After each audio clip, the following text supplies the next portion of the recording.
Hey y'all. So I just want to say that I am still getting used to speaking to my phone and it not responding. So I have so much to say, but it's really hard to have a one-way conversation.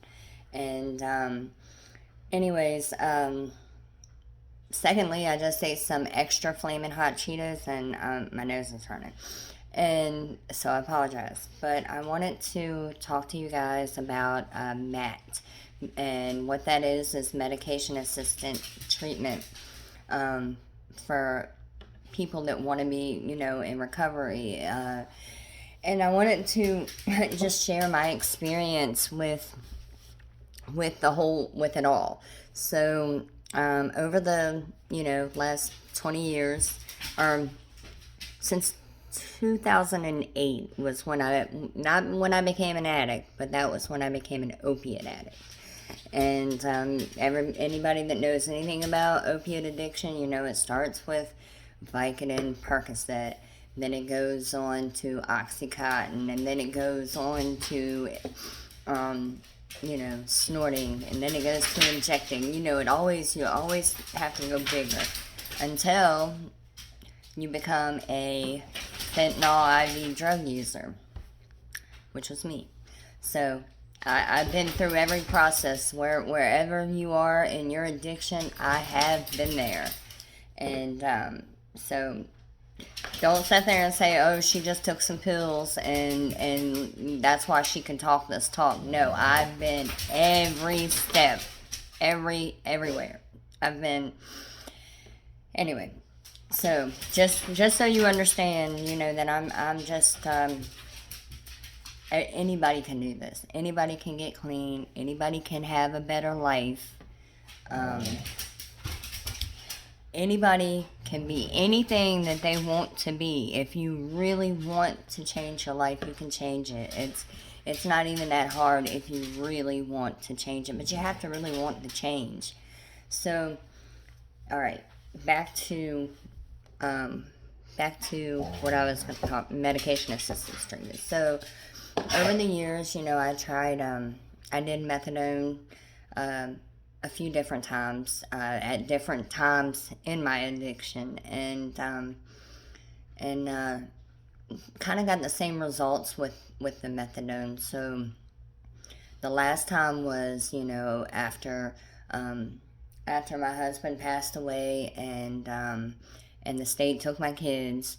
They sent me to a 30-day rehab, and they sent me to 30-day rehab, and their aftercare was to go to the methadone clinic, driving 45 minutes one way with no money for gas to get there, or barely any transportation. So it didn't, needless to say, it didn't work out. But it wasn't the right time in my life, because I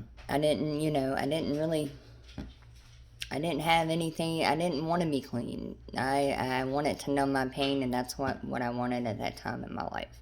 So, so I'm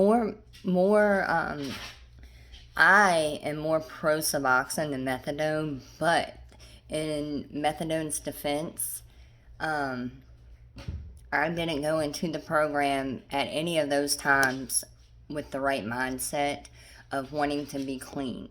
My mindset going into that was I was trading one for the other.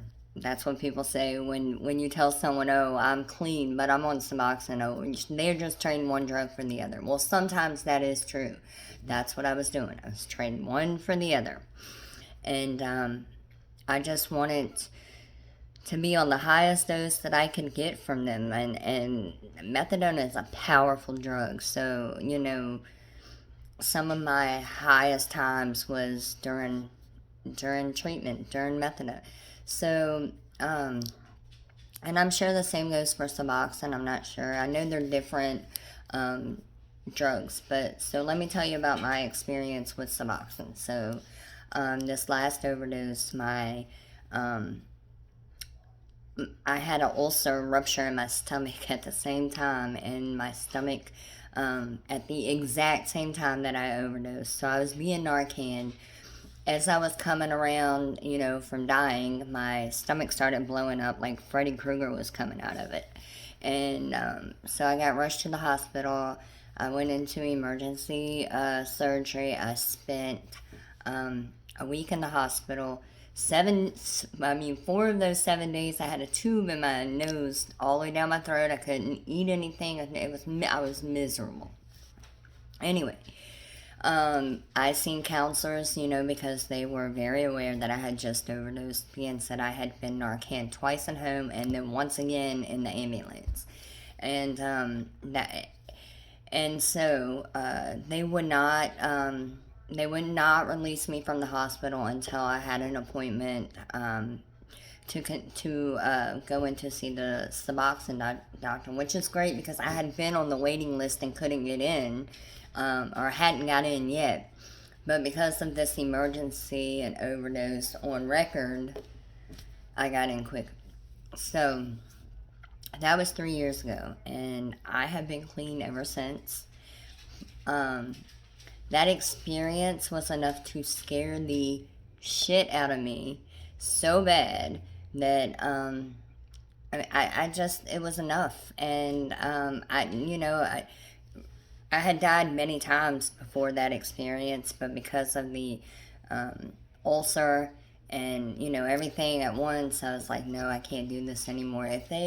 If those two things had not had happened together, maybe I don't know what the outcome would have been. But so I'm grateful. I know that's crazy. I'm grateful that it happened that way because I got clean. And so let me tell you about my experience with suboxone.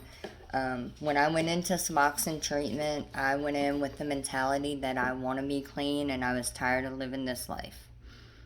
At that point, I had not gotten my kids back. I was still I was in active addiction, so you know what that. I mean, those of you that are in active addiction, you probably know what that entails. Didn't have a job. COVID had just hit, and so. But I went into the Suboxone clinic with the mentality of wanting to get clean. So I feel like that had a lot to do with it. I never took Suboxone any way other than it was prescribed. I never injected, I never snorted, I never took more than I was supposed to. And so I feel like that had a lot to do with it. And I'd like to come off Suboxone one day, but I'm okay with it if I can't. I just want to make sure that that I'm able to stay clean, and I feel like I want to be in recovery a little bit longer before I try to wean myself off Suboxone, and so and I also want to. Oh my gosh, my brain just went blank. I just want to say that for those of you that tell people, oh, you're just trading one for the other,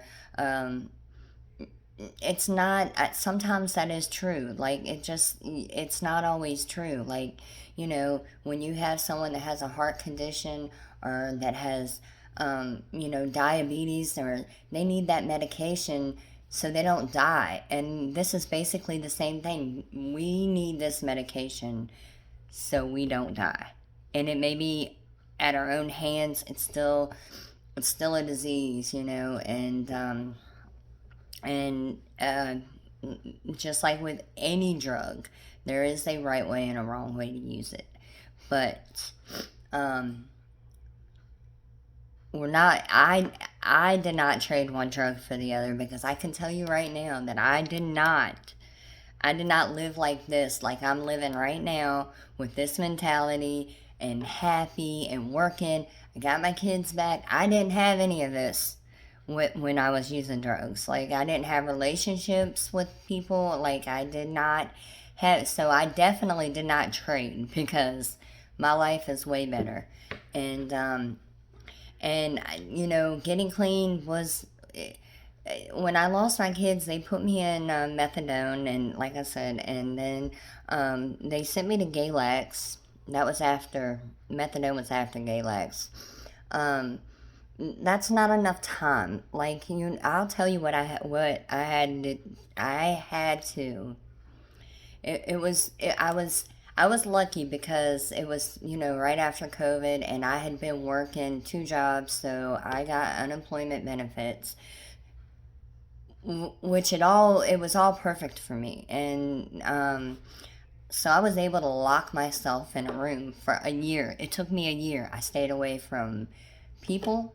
I stayed away from my family came around, but I basically just locked myself in a room for a year until, and that was even on suboxone, until I felt like it was safe for me to come out for myself, like safe from me. And I mean, you have to do what you have to do. But for those of you who are still struggling, and if it's opiate addiction, like, get help. It's not. Don't feel like that. It's not something that you're gonna need help. Like, I feel like the majority of people that use opiates, they need assistance. Like, you're gonna need help. And I just, I wish that it hadn't took me so long, but sometimes the timing just isn't right. And I just really pray for you guys. I seen a video the other day on San Francisco and the Tenderloin, and oh my goodness, it's horrible there. And the cops don't do anything. They don't offer the people help. They give them money. They give them money and a kit. They give them money and a kit. And these people need help. Like, they're dying. There's people every day, every morning. They said there's dead people on the street. I mean, I speak passionately about this because I know what it feels like to want to give up and to wake up in the morning and wish that you hadn't. I wasn't suicidal, but I didn't really care if I died. I didn't. I didn't feel like I had anything to live for. My whole life had gotten turned upside down.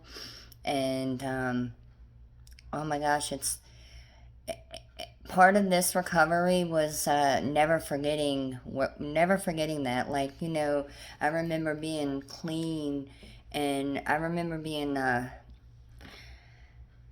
just being clean and just saying, how much you missed getting high, and feeling, just thinking about all the good things about it. Like, I never, not this time is different. I remember the bad stuff, like, mostly. And when I think about, I cringe because I think about, being dope sick, and all the time I spent just running around calls and texts trying to find, you know, just to feel normal. That's what it became. First it was I got high. But then this is with opiates, because I did other drugs, but opiate was what that was my drug of choice. And so it became, I had to be well, and being well was just being normal. So I basically did all of this, paid all this money for drugs just to feel normal, just to function. And anyway, I hope these videos help addicts, anybody that's struggling with addiction, to know that, I got faith. I got faith in all of you. And I just hope that maybe it helps family members who have loved ones who struggle understand a little bit better their struggle. And I care. I feel really passionate about about this subject. And I just want everyone to be safe and be clean. And I guess I want to share the good life. So I want you guys to live the good life. And I hope this helps. I hope everyone has a great day.